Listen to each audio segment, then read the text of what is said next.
Oh, sorry. All right, everybody, we're gonna get started.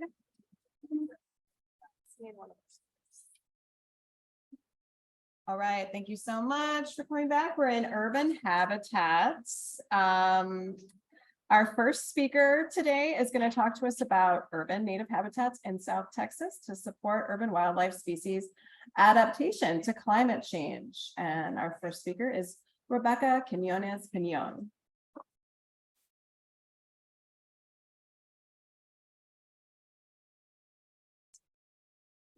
Thank you.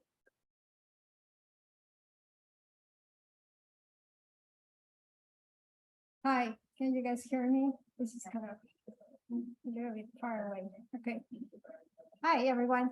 Well, thank you for being here today. I will try to be as brief as possible, but this is trying to summarize the work of 2 years. So please bear with me. Yeah, let's see how it goes with the slides. I was noticing that the font changed a little bit, so I hope everything looks okay here too. So I will start with a very general description of the ecological features of the lower river valley of Texas. I will describe the problematic in terms of habitat loss and climate change. Then I will go to the habitat restoration work that we have done during 2021 and 2022.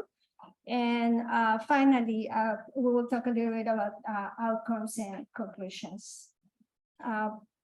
So in the lower river valley of Texas is comprised by 4 counties mostly that are along the border of Mexico and Texas.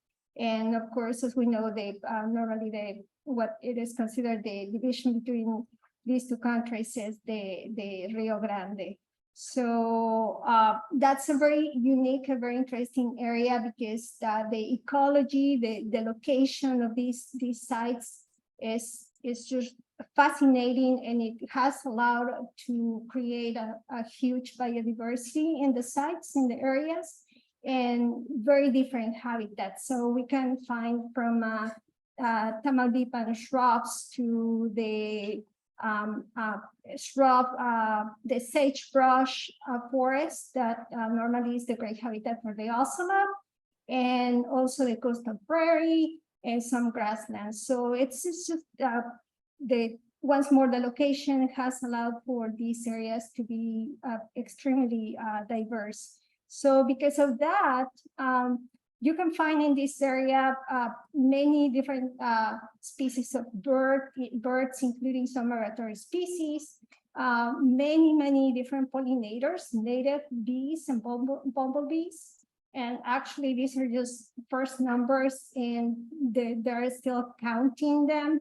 And also, there are many other species that consider this region their native home. There are many endemic species that are threatened species as well in the area. And just recently, to give you an example, one native milkweed, the Asclepias prostata, was listed as an endangered species by Fish and Wildlife Service. So, and as we know, the ocelot is another species that is endangered and protected under the ESA. So the problematic is that also because of the location of this region, it has been heavily urbanized as the border. So there's a lot of need for urban areas and sites where there could be business between both countries. So the development of these areas started in the 19th century, has gone until now and continues to happen. And even though there have been some efforts to ensure that this area is being protected and some of the remaining native habitats are protected and conserved, still the rapid urbanization is just limiting that effort. So as you can see, that gray belt of urban areas runs in parallel with the Rio Grande. So an example of the effects of climate change, we were talking about habitat loss and fragmentation, which as we know, and I'll go back a little bit to this slide.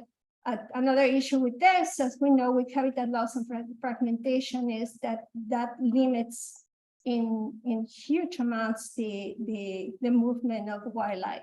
And not only large species, but also we're talking about pollinators and migratory bird species that have a really hard time finding the specific foraging areas, or for instance, for other migratory species, including birds and the monarch butterfly, which depends hugely in this area, is the fact that they hardly can find stopover areas.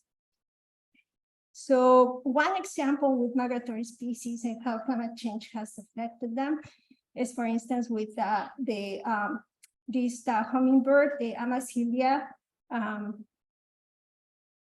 genus. The genus is Amazilia, is the buff-bellied hummingbird.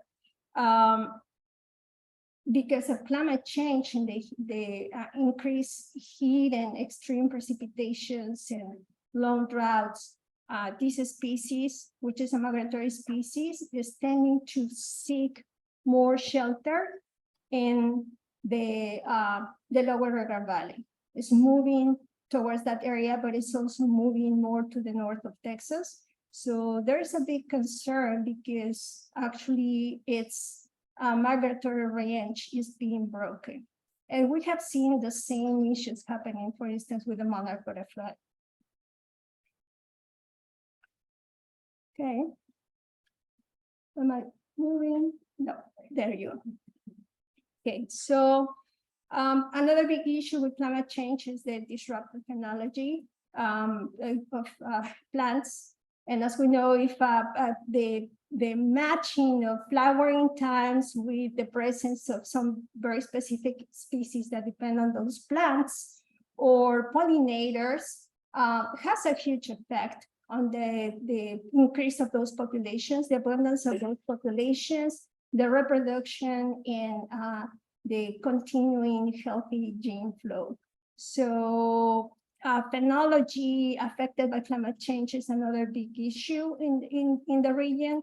The region suffers from extremely long droughts, very heavy precipitations, as I mentioned before, and the extreme heat, which happened before. I mean, South Texas is always struggling with heat, but now it's even worse. So through our adaptation strategy, we are focusing on selecting a diverse mix, highly diverse mix of native plants that together will be resilient to climate change. And for that reason, they will provide the strength to those other species to adapt to climate change. So it's a support to them. And also we ensure that through our restoration work, we are focusing on ensuring that those species will find flowering plants throughout the different seasons. So that's the other reason why we ensure that this mix of native plant species is highly diverse in flowers in different seasons. One thing that is really important is that this concept might change a little bit from region to region. Definitely in Texas, it's a little bit easier to talk about this because of the climate at this point. However, if we go to the Midwest, it's going to be a little bit more complicated, and definitely the way to select those climate resilient plants will be different. So I'm just going to skip this because I only have 6 minutes left.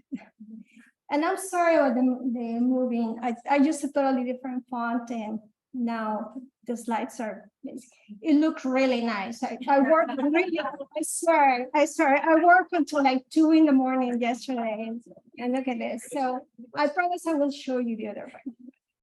anyways, so, but, okay, so the chart flow in general steps is habitat suitability model. We use habitat suitability models to select those sites that potentially will be suitable for native habitat within the urban areas. And then working together with the communities, we prioritize those areas. So this was not only a decision from us, we have to work with the communities. And something that is really important about this work in urban areas is that we develop the relationship with our communities. We work really hard on that, and we've been working for at least 5 years with the cities in the lower urban valleys to ensure that we build that trust, and then we can work with them moving to this kind of big work, which is habitat restoration. So we selected the climate resilient seed mixes together with the communities as well, because some communities have more limitations on what they can plant or not. And some other communities went wild. There was this city, the city of Park, who used a mix of native 90 species. And other communities were like 18. Other communities went just only for 9 species, which is totally okay. But the point it was to start all this process of habitat restoration in the urban areas. And of course, this the project had a really big component of outreach and education. So we also created some educational panels to ensure that in those restored sites, we can highlight and elevate why those sites look very different to what normally people see, right? Which is just more very nice European grass. And then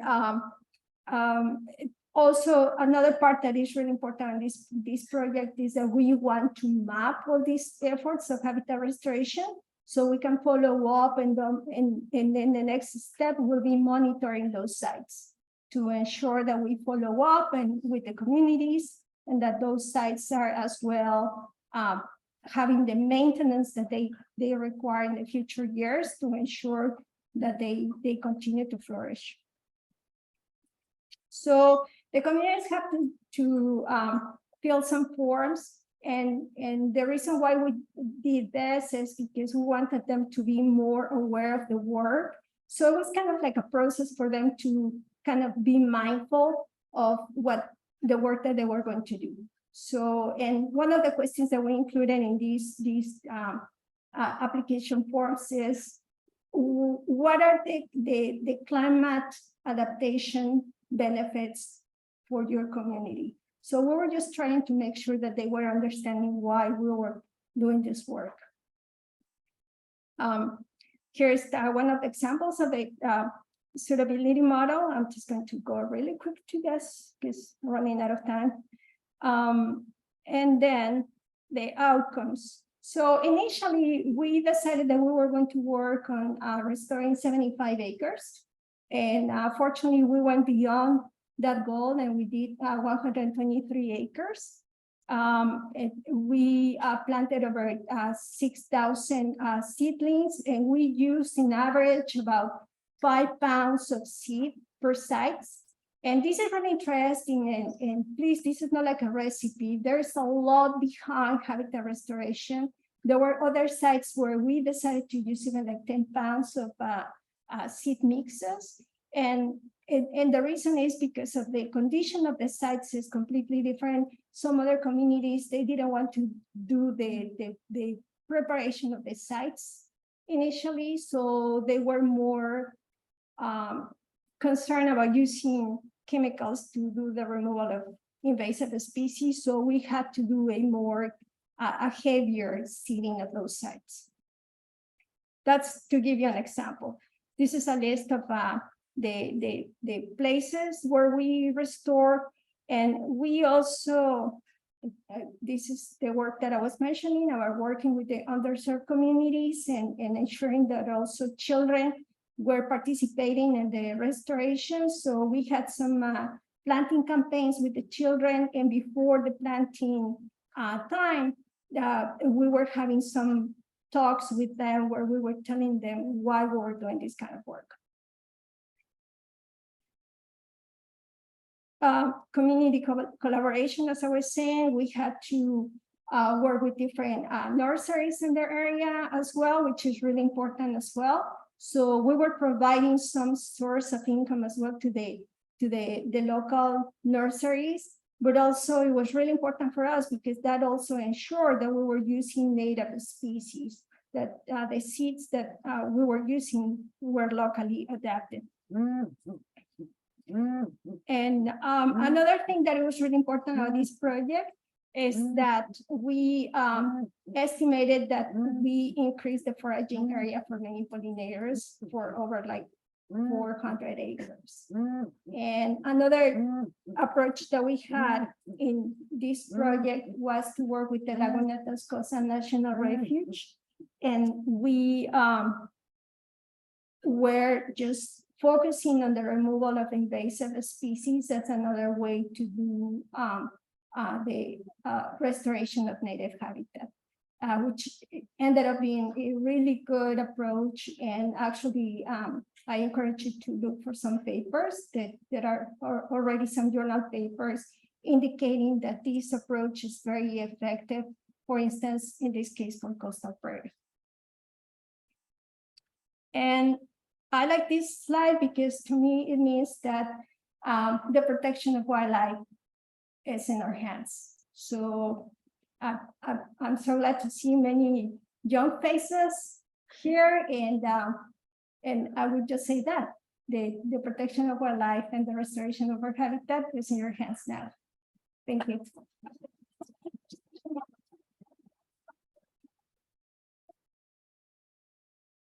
So I'm gonna get time for one quick question.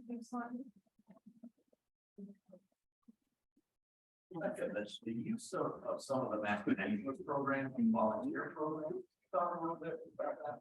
Oh, yeah, thank you for my next step. With the master mapping list, I think we were doing education, and we are very engaged with that on executing the project as well. So thank you. All right, thank you. I'm sure you can catch Rebecca on the break. All right, our next speaker is Oxenia Privet Mendoza, and they're going to be speaking to us about connectivity models for urban wildlife corridors. I'm just going to make sure this works. Okay, yay. All right, thanks so much. My name is Oxenia Grace, and I'm the program director for the Arrows and Foothills Conservancy, which is one of the collaborators in this project. And I'll be talking about our project from the theoretical to pause on the ground, exploring the use of hyperlocal ground truth data to validate connectivity models. So as many of us are aware, there's an increased recognition of the need to conserve connectivity in urban spaces. We need this for a multitude of reasons. One being that we need to increase access to green space for people in these communities where they don't have access to nature, but we need it for wildlife to be able to move through these green spaces as well. And also to reduce human wildlife conflict. If wildlife have their own spaces, we can work on that as well. So there are a bunch of reasons, and it's becoming even more important, to think about these conflicts in the face of climate change, where wildlife need access and connectivity to these spaces to identify or to move to areas where there's suitable habitat for them in the face of increasing extreme conditions. So what are some of the challenges to conserving connectivity in these urban areas? Well, it's not always simple like a bridge. Earlier, we heard Beth Pratt talking about the Wallace-Annenberg Bridge that's going in. And sometimes we can solve urban connectivity with this solution, but sometimes we need to think a little bit more creatively because there are a lot of obstacles to navigate, especially as we move further and further into urban areas. Factors include constant land change of ownership, so the purchase and sale of properties, the constant development that's taking place in these spaces, and we also have limited resources. So we need to be able to use those resources effectively when opportunities arise, which can be rare. So in order to have maximum impact, if we can identify these areas of conservation sooner, we can then act when we have those opportunities. So one tool that's helped with identifying these places where we can focus on conservation of connectivity is connectivity modeling. So what is a connectivity model? There are a few different ways that connectivity modeling has been done, but the most common way these days is based on circuit theory in physics. So connectivity models, you can think of them like a circuit board where there's different currents running through the circuit board and various resistors of different densities that are difficult to move through. And so if the current's flowing through a more difficult area, it'll reroute to move through an easier one, and more current will be channeled through there. And so we can use these models to model functional connectivity, taking source data and resistance data. And what we're trying to do here is model how permeable we think the landscape is to wildlife, keyword being think. So there are certain modeling softwares like CircuitScape, Omniscape, and Linkage Mapper that have been used to do this. And in some examples, they've modeled gene flow among the landscape, functional connectivity for various species like lynx and other things. And we can even explore various infrastructure projects doing this. But there are some challenges to modeling as well, because they also have biases. So some of these challenges, despite them being successful in picking up steam, especially in the last 10 years, is that there's a lot of decisions that need to be made by the researcher in order to parameterize and create these different models. So models can provide these approximate results quickly, but the big question that's still out there is how accurate and how useful are these models actually in identifying connectivity and in general, and how specifically are they doing in these urban spaces? So there are already these questions. One issue is that we don't always have the empirical data that we need to validate these models because they are theoretical. And since there are these questions that are already out there in these urban spaces where there are increasing complexities, those are just exacerbated. So even though we know that models can identify and propose possible corridors and areas for connectivity, there are also not really any tools or methodologies to prioritize or evaluate those corridors after they've been identified. So an alternative approach to doing these theoretical models is to go out and actually identify those corridors ourselves.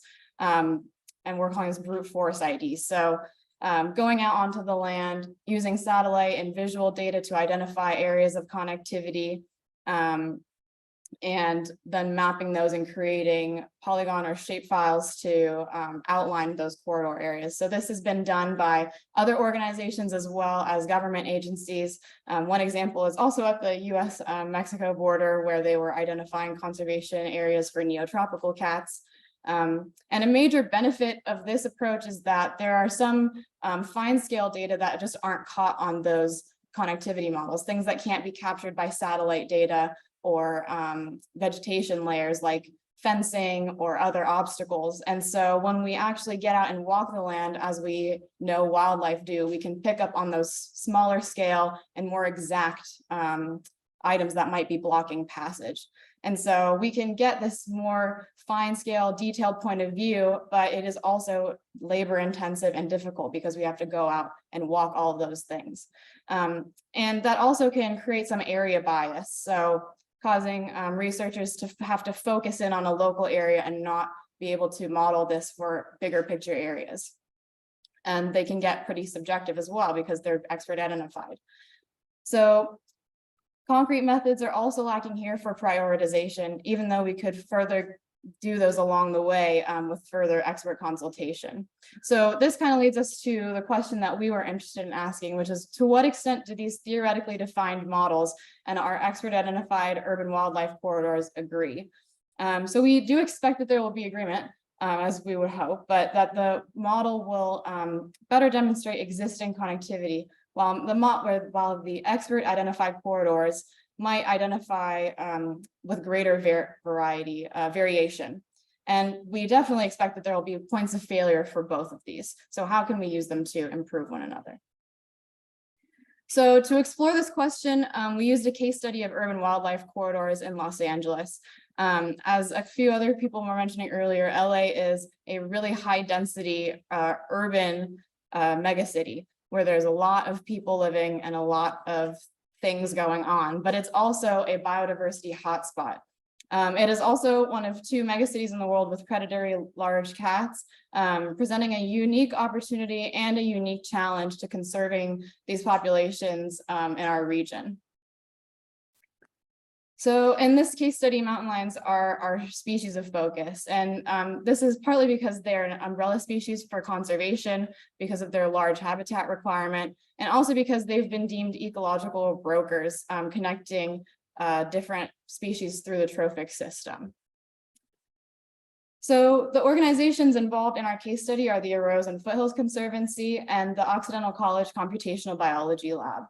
Our organizations were working on these 2 methods independently, and in our partnership, we wanted to explore this approximate versus exact approach to modeling connectivity in the urban landscape. So this is in pursuit of assessing and improving our methodologies and overcoming what was deemed the research implementation gap defined by Knight et al. In 2008 as well. So what are the steps that we took to do this? First, we had to actually create our models. We then had to create our expert identified corridors and then compare those 2 models and figure out a way to do that. So first, our modeling. So to make our models, we use the software Omniscape, and I'll walk through some of the steps that we took in the process of making these connectivity models. So we first needed to decide what landscape features we wanted to include in our connectivity models. And this is based on the previous literature on the species of focus. So in this case, mountain lions. So we chose imperviousness, roads and highways, over and underpasses, which can be conduits for wildlife movement, and streams. And then after we decided those landscape features, we have to create our cost layer. So this basically says how difficult it is for wildlife to move among the landscape. And it's done on a relative scale, also based on the literature. So how difficult, how likely is it for a mountain lion to walk through impervious area of 100% versus 0%? So streets might be 10, but highways might be 500. So the various costs of these different landscape features need to then be laid over one another to create this cost matrix. And that looks a little bit like the matrix that I've shown here as an example. So after we've created our cost layer, decided our landscape features, we then need to actually run our models. And so Omniscape has 3 different types of output: the cumulative current flow, the flow potential, and the normalized current flow. So the cumulative current flow is basically what it sounds like, all of the current that runs through these areas, but it still highlights these source areas. The flow potential is the null model, where if the current was just leaking out of these designated source areas, what it would look like. And then the normalized current flow is the cumulative divided by the flow. And what that does is that it eliminates those source areas and focuses on those areas of constraint, which is what we're really interested in, the areas where wildlife would be funneled in to go between these 2 source areas. So this was the result of our model. The X and Y are lat and long. And the colors go from purple, which is low connectivity, to those really bright yellow and orange colors, which are high connectivity. And I'll talk a little bit more about this model, but our focus here is on the eastern part of LA County, and you can see the Verdugo Mountains right in the middle with the San Gabriel Mountains on the top, and the San Rafaels are that funny looking little X shape in the middle. So next we have to identify our expert identified corridor areas. So areas of critical passage were identified through a series of steps. The first being that using CalVeg and Google Earth satellite data, these areas were visually identified, and then afterward were drawn out using QGIS to create a polygon shapefile.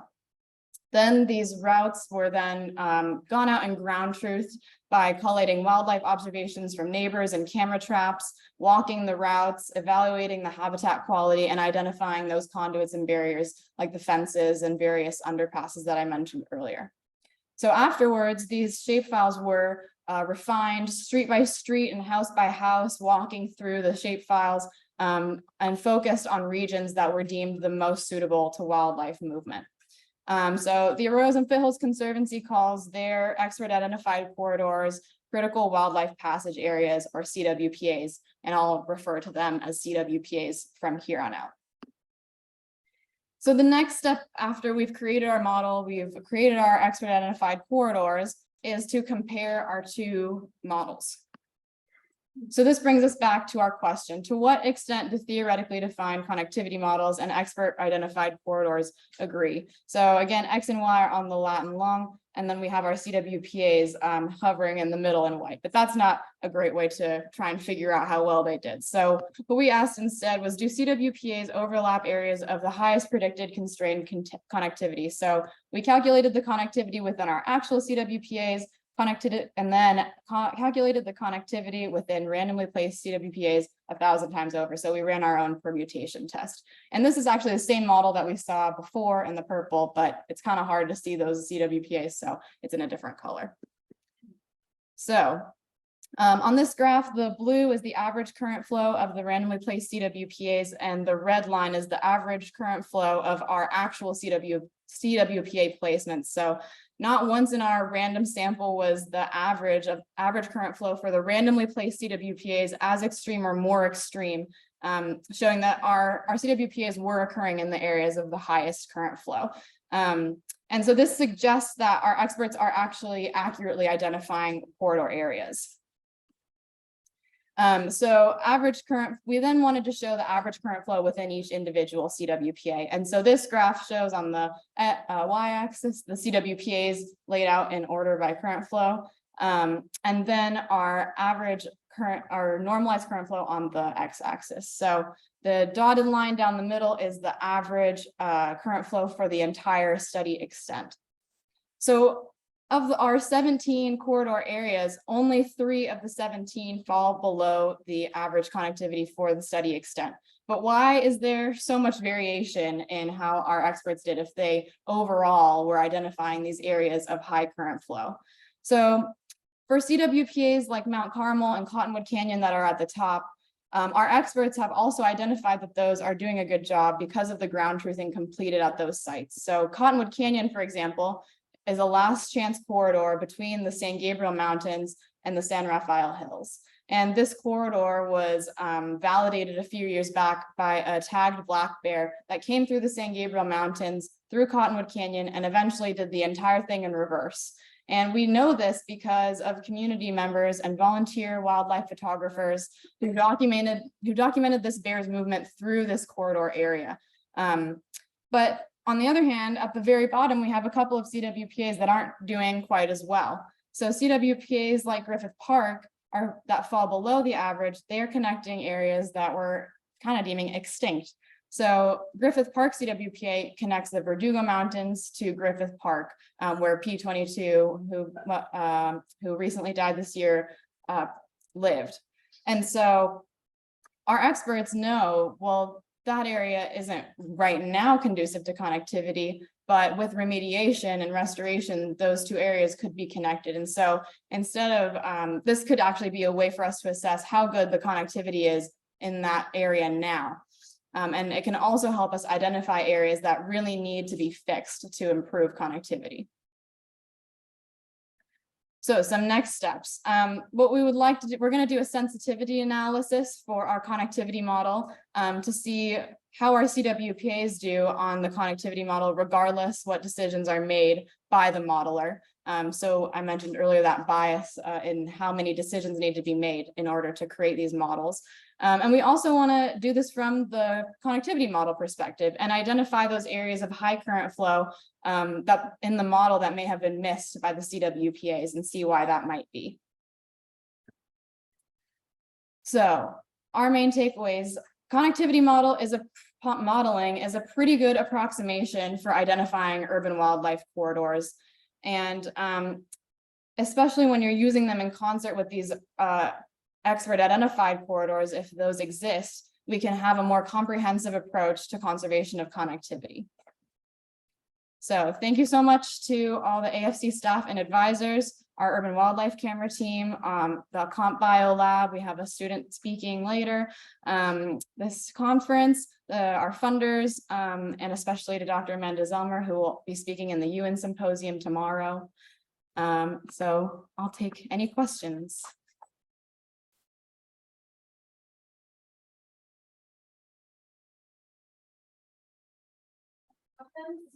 Yeah.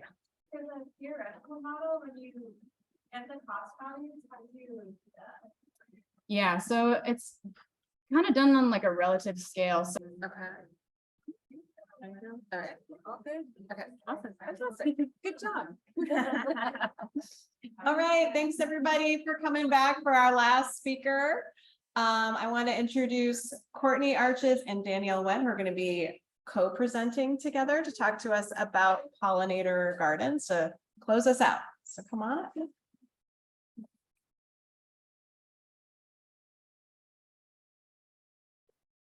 Hello, thank you for sticking with us for our last presentation. And welcome to Planting Spirituality and Pollinator Gardens.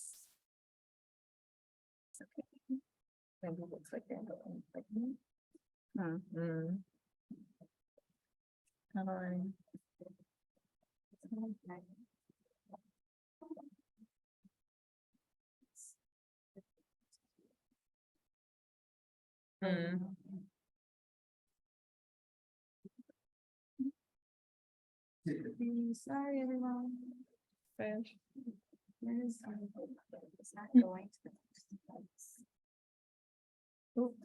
Okay. Okay.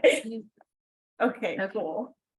So we are on the education and community conservation team of NWF's Mid-Atlantic Regional Center. My name is Courtney Arches. I am the Community Conservation Fellow, incoming coordinator. My name is Danielle Wen, and I am their Chesapeake Conservation Corps member for this year.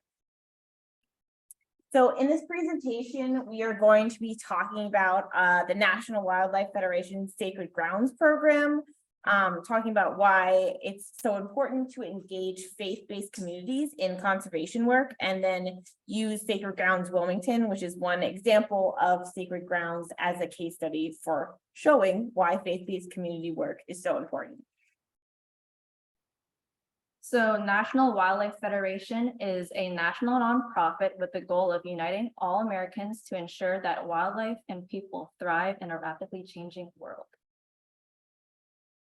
Sacred Grounds is a National Wildlife Federation program that's part of a larger Garden for Wildlife program that's all about gardening for wildlife where people live, work, play, learn, and worship. So this is sort of the worship aspect. And Sacred Grounds is a program that works with congregations, houses of worship, and different faith communities to create wildlife habitat on their grounds and engage their communities, both the congregation itself and then the surrounding outside community in the work of environmental stewardship. So each congregation, as a part of Sacred Grounds, needs to install their own pollinator garden.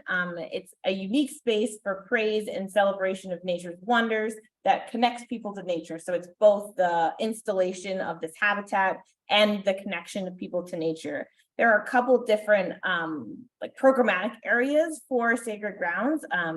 We are mostly involved with Sacred Grounds Wilmington, and this is a picture of a garden at Bethel AME in Wilmington. It's got installed in the fall, so it's not yet a year, but it's the garden this spring.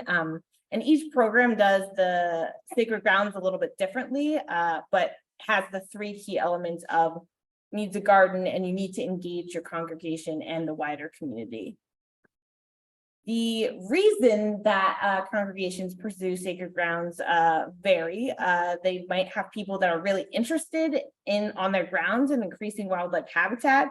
but often a lot of the call for them is more about providing opportunities for people to connect to nature on their grounds, or creating a space that is for prayer and reflection, building really resilient communities, whether that be climate resilience through like preventing flooding, or also as a part of their faith, there's sort of a call to stewardship that really ties directly into environmental stewardship itself.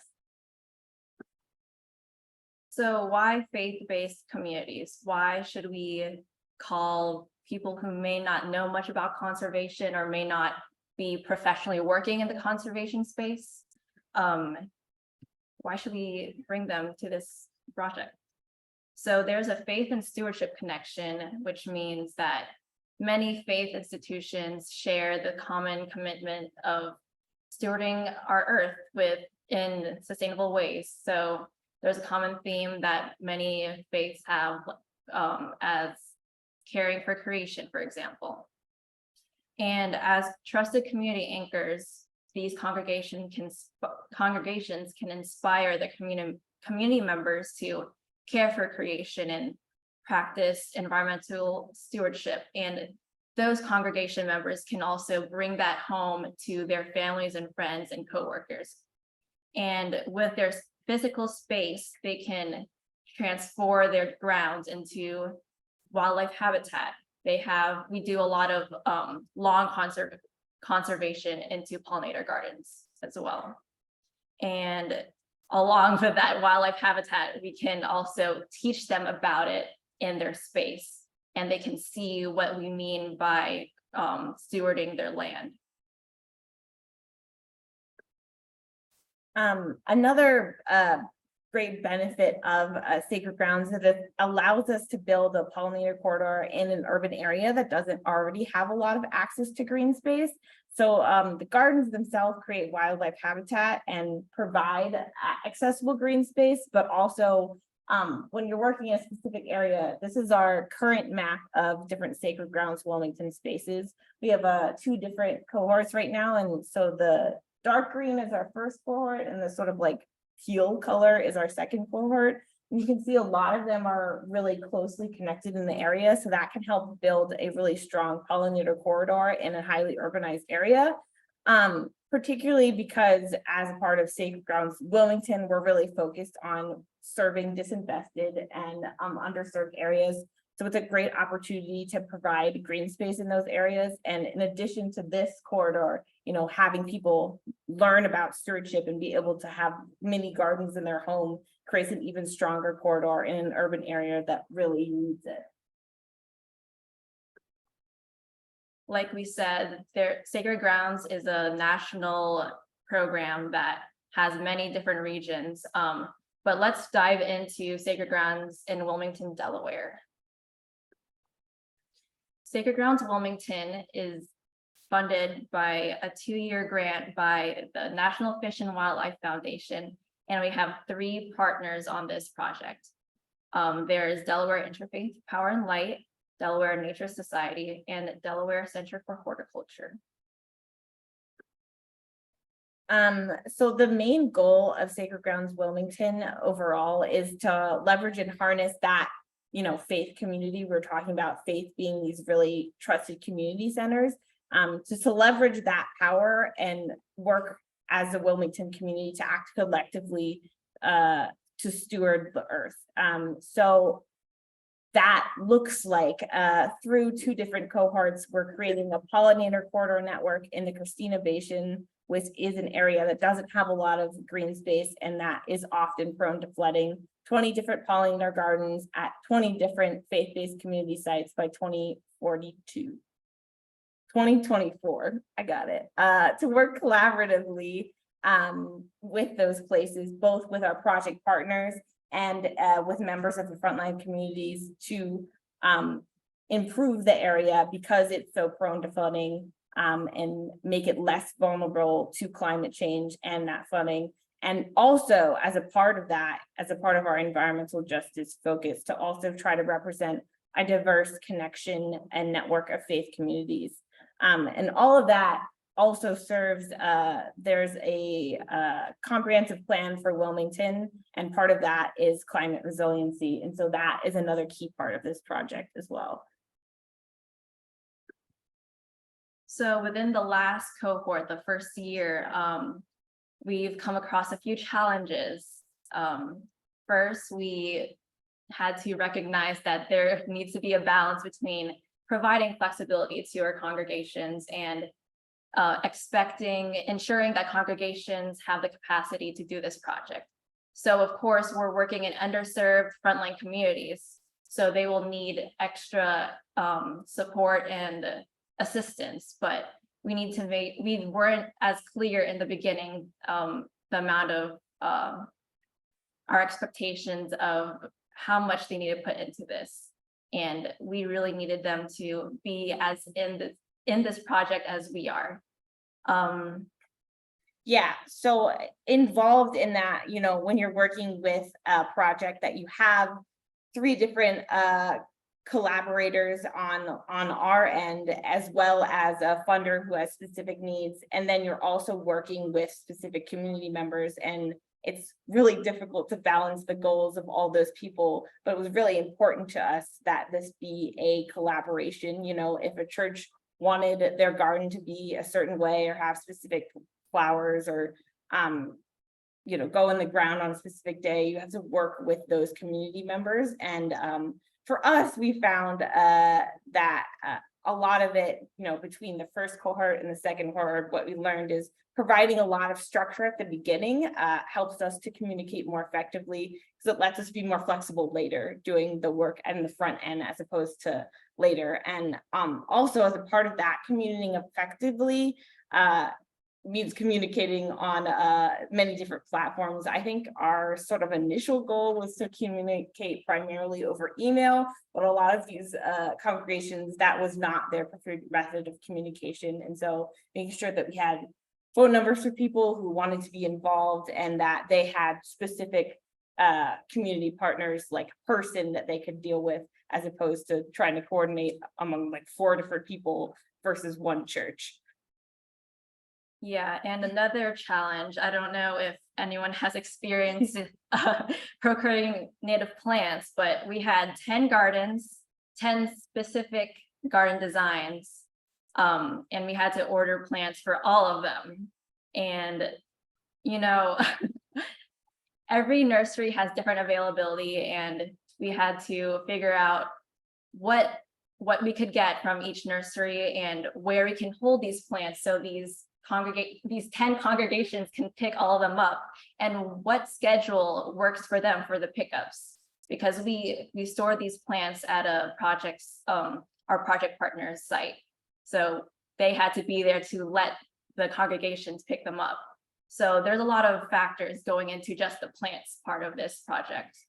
And lastly, I think a lot of people can agree with this, but completing paperwork and dealing with red tape is really a difficult thing to do. So for this project, we offered each congregation a mini grant for materials and supplies of their choosing. And that required a lot of paperwork, a lot of back and forth. And there's a max amount of money we could give these congregations before we had to go through another set of red tape.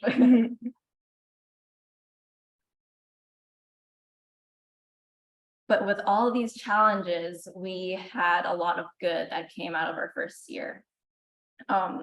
We built strong relationships between our project partners and our community members through all of our workshops, our installation events, and we had a end of year celebration with the whole community. And I think everyone really felt the bond, even though it was different sites. We had different skill sets, roles, and connections from our project partners, which was instrumental to this project. We could not have done this without our partners. We couldn't have done all the outreach, all the designs and ordering and planning of all the events. So working together was a real benefit from this project. And going back to the first point, building that strong connection with our community members created a healthy community that then went and created healthy wildlife habitat. And like I said before, we gave these congregations mini grants to buy supplies and materials for their gardens. And in giving them those mini grants, they really took ownership of their sacred grounds and made this project their own. And lastly, of course, the most important part is that these congregations were able to create accessible, safe, and beautiful green spaces for all of their community members to enjoy. So our whole point in this talk is that even though, working with community partners like faith organizations may seem odd for environmental conservation and wildlife conservation, the projects are definitely worth it, and the relationships you build really do help you build healthier communities that are able to work together to create beautiful, healthy habitats. Yeah.